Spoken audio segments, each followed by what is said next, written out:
അല്ല, ഈ തെരഞ്ഞെടുപ്പില് എതിർ സ്ഥാനാർത്ഥി ഉണ്ടാവില്ല എന്ന് വിചാരിച്ചിട്ട് മത്സരത്തിന് ഇറങ്ങിയ ആളുകളല്ല ഞങ്ങൾ. എതിർ സ്ഥാനാർത്ഥി ഉണ്ടാവും, എതിർ സ്ഥാനാർത്ഥിയുടെ മത്സരമൊക്കെ ഉണ്ടാവും.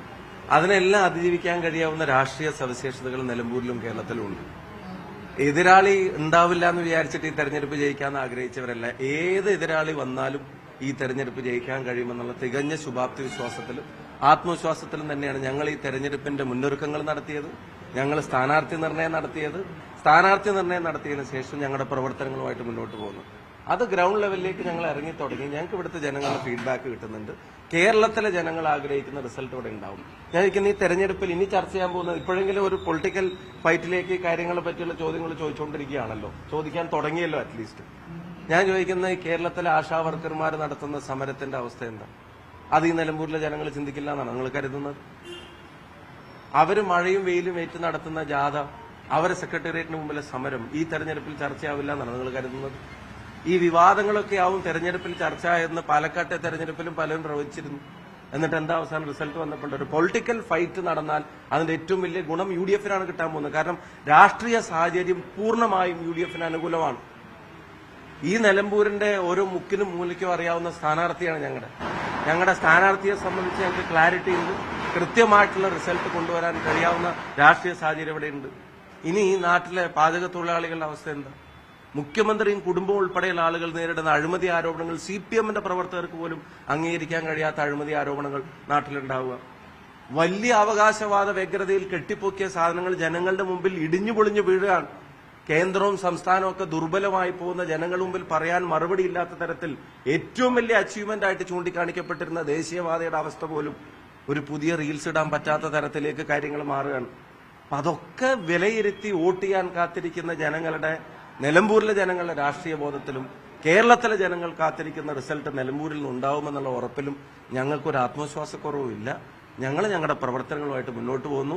സ്ഥാനാർത്ഥി ഉണ്ടാവട്ടെ, എല്ലാവരും സ്ഥാനാർത്ഥി, മറ്റവരും സ്ഥാനാർത്ഥിയെ നിർത്തട്ടെ. അതൊക്കെ അതിന്റെ വഴിക്ക് അവരുടെ സ്ഥാനാർത്ഥി ആരാണെന്ന് തീരുമാനിക്കാനുള്ള എല്ലാ സ്വാതന്ത്ര്യം അവർക്കുണ്ട്. ഇതിന് മുമ്പ് നിങ്ങൾ ചോദിച്ചപ്പോൾ ഞങ്ങൾ പറഞ്ഞിട്ടുള്ളത് അത് തന്നെയാണ്. അതങ്ങനെ നടക്കട്ടെ. ഫസ്റ്റ് ചോയ്സ് സ്ഥാനാർത്ഥി ഇതായിരുന്നു എന്നുള്ളത് അവരുടെ ഇത്രയും കാലത്തെ സെർച്ച് എഞ്ചിൻ അതുമായിട്ട് ബന്ധപ്പെട്ട കാര്യങ്ങൾ നമ്മളോട് പറയുന്നുണ്ട്. അതൊക്കെ അവരുടെ ഇഷ്ടം, അവരുടെ സ്ഥാനാർത്ഥി ആരാണെന്ന് അവർക്ക് തീരുമാനിക്കാം.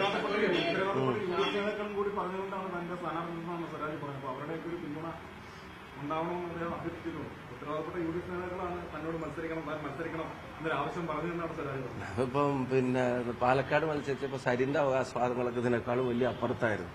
മൊത്തം UDF അങ്ങോട്ടേക്ക് പോകണമെന്ന് നിങ്ങൾ ഉൾപ്പെടെ വാർത്ത കൊടുത്തു. എല്ലാ ദിവസവും രാവിലെ പത്രസമ്മേളനം നടത്തിയിട്ട് ഒരു പ്രാധാന്യമില്ലാത്ത ആളുകൾക്ക് പോലും 1 മണിക്കൂർ ലൈവ് കൊടുത്തിട്ട് ഇത് മുഴുവൻ തീർന്നേന്ന് പറഞ്ഞിട്ടാണ് ആ പാലക്കാട് നിയോജകമണ്ഡലത്തിൽ ഇതുവരെ ഇല്ലാത്ത ഭൂരിപക്ഷത്തിനാണ് അവസാനം അവിടുത്തെ ജനങ്ങൾ ഞങ്ങൾ ജയിപ്പിച്ചത്. ജനങ്ങൾ ആഗ്രഹിക്കുന്ന വിജയം UDF-ന്റേതാണ്. അതാണ് പൊളിറ്റിക്സിൽ പ്രധാനം. ആരെയും മോശമായിട്ടോ വിലവർച്ച് കണ്ടിട്ടോ ഒന്നുമല്ല. ഇവിടുത്തെ രാഷ്ട്രീയ സാഹചര്യം, ഈ ഭരണം മൂലം ഇതൊന്നും മാറണമെന്ന് ആഗ്രഹിക്കാത്ത CPM-കാർ പോലും ഇല്ല എന്നുള്ളതാണ് യാഥാർത്ഥ്യം. അത് ഏറ്റവും കൂടുതൽ പ്രതിഫലിക്കുന്ന ഒരു തെരഞ്ഞെടുപ്പായിരിക്കും നിലമ്പൂരിൽ ഉണ്ടാവാൻ പോകുന്നത്.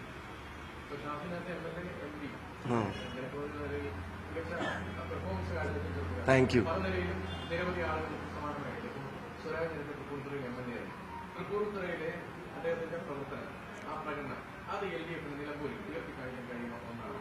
അല്ല, അതും തൃപ്പൂണിത്തറയിൽ തന്നെ ഉയർത്തി കാണിക്കാൻ കഴിഞ്ഞു എന്നുള്ളതാണ്. അതൊക്കെ അവരെന്താണോ ഉയർത്തി കാണിക്കേണ്ടതെന്നൊക്കെ അവർ ഉയർത്തി കാണിച്ചോട്ടെ. തൃപ്പൂണിത്തറയിൽ പിന്നെ അദ്ദേഹം മത്സരിച്ചല്ലോ.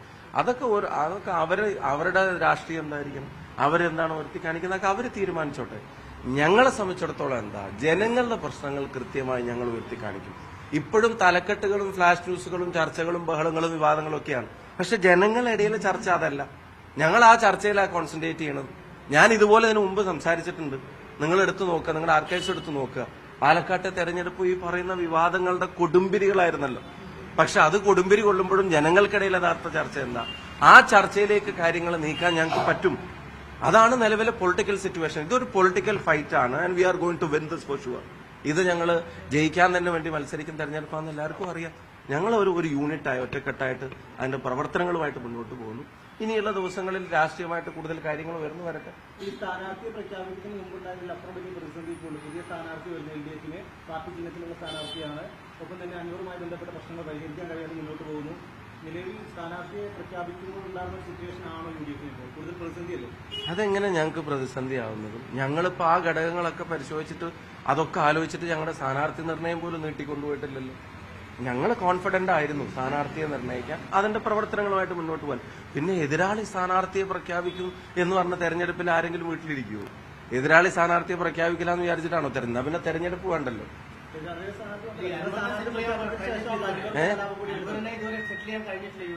അല്ല, ഞങ്ങൾ അങ്ങനെ ഒരു സെറ്റിൽമെന്റിലല്ല. ഞങ്ങളുടെ പൊളിറ്റിക്സ് വളരെ ക്ലിയർ ആയിട്ട് ഞങ്ങളുടെ നേതാക്കന്മാർ പറഞ്ഞല്ലോ. UDFന്റെ ജയം ഇവിടുത്തെ ജനത ആഗ്രഹിക്കുന്നു.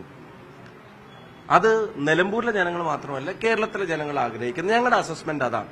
അപ്പൊ അതുമായിട്ട് ചേർന്ന് നിൽക്കുന്ന ആരെയും ഞങ്ങൾ നിസ്സഹകരിപ്പിക്കാൻ ആഗ്രഹിക്കുന്നില്ല. ഇപ്പൊ UDF ഒരു സ്ഥാനാർത്ഥിയെ തീരുമാനിക്കുന്നു.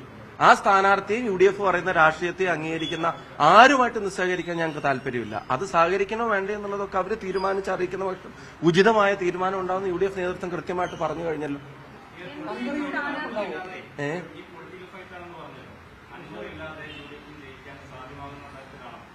അല്ല, ജയം തോൽവിയും ജനങ്ങളല്ലേ തീരുമാനിക്കുന്നത്. ആ ജനങ്ങൾ ഞങ്ങൾക്ക് അനുകൂലമാണ് എന്നുള്ള തിരിച്ചറിവ് ഞങ്ങൾക്ക് ഗ്രൗണ്ടിൽ നിന്ന് കിട്ടുന്നുണ്ട്. അതാണ് സാഹചര്യം. അപ്പൊ ആ ജനങ്ങൾ ആഗ്രഹിക്കുന്ന തരത്തിൽ എല്ലാവരും നിലപാടെടുക്കണമെന്നാണ് ഞങ്ങളുടെ ആഗ്രഹം. UDFന്റെ ജയം ജനങ്ങൾ ആഗ്രഹിക്കുന്നു. ഇപ്പൊ ഈ നിലമ്പൂരിൽ തന്നെ ഇപ്പൊ വന്യമൃഗ ആക്രമണങ്ങളുടെ കാര്യം ഒരു എക്സാമ്പിൾ ഞാൻ എടുക്കും. നിങ്ങൾ ഈ പറയുന്ന സിറ്റുവേഷൻ പറയുന്നുണ്ടല്ലോ, സ്ഥാനാർത്ഥികൾ വന്നോട്ടെ, പക്ഷെ ജനങ്ങളുടെ മുമ്പിലുള്ള പ്രശ്നങ്ങൾ മാറുന്നുണ്ടോ? അതിനല്ലേ മാറ്റം വരേണ്ടത്. അത് മാറ്റം വരുത്തുമെന്നുള്ള ഉറപ്പാ. ഇപ്പോ ഗവൺമെന്റിന്റെ കാലയളവ് കഴിയുന്നതിന്റെ തലേ ദിവസം എഴുന്നേറ്റിട്ട് വന്യമൃഗ ആക്രമണങ്ങളെ ചെറുക്കണമെന്ന് തോന്നൽ തുടങ്ങി നിലമ്പൂർ ഇലക്ഷൻ മുൻകൂട്ടി കണ്ടിട്ട് നടത്തുന്ന പ്രഖ്യാപനങ്ങൾ ഒഴികെ ഈ കഴിഞ്ഞ 9-10 വർഷം കൊണ്ട് എന്താ ചെയ്തെന്നുള്ള ചോദ്യം അത് പ്രസക്തമായിട്ട് നിൽക്കുകയല്ലേ. ഇവിടെ വലിയ ലാൻഡ് സ്ലൈഡ് ഉണ്ടായി, കവളപ്പാറയിൽ ഉൾപ്പെടെയുള്ള ദുരന്തങ്ങൾ ഉണ്ടായി. അവിടുത്തെ ജനങ്ങൾ അനുഭവിക്കുന്ന ബുദ്ധിമുട്ടുകൾക്ക് അതിന് അറുതി വരുത്താൻ അവർ നടത്തേണ്ടി വന്ന കാത്തിരിപ്പ് ഇപ്പോഴും ലൈവായിട്ട് ജനങ്ങളുടെ മുമ്പിൽ നിൽക്കുകയല്ലേ.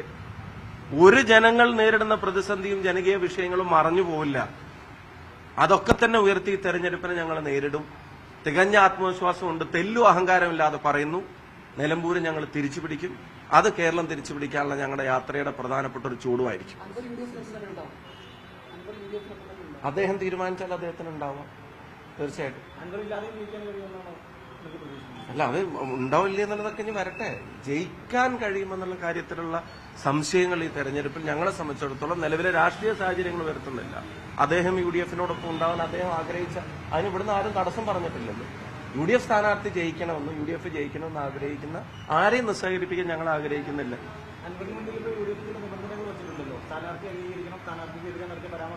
അതൊക്കെ UDFന്റെ നേതൃത്വം അതിനെപ്പറ്റി കൃത്യമായിട്ട് പറഞ്ഞാണ്. ഇപ്പൊ ഞാൻ അതിന്റെ നിബന്ധനകൾ വെച്ചിട്ടുണ്ടോ ഇല്ലയെന്നുള്ളതൊന്നും ഞാൻ പറയേണ്ട ആളല്ലോ. UDF നേതൃത്വം കൃത്യമായിട്ട് പറഞ്ഞിട്ടുണ്ട്.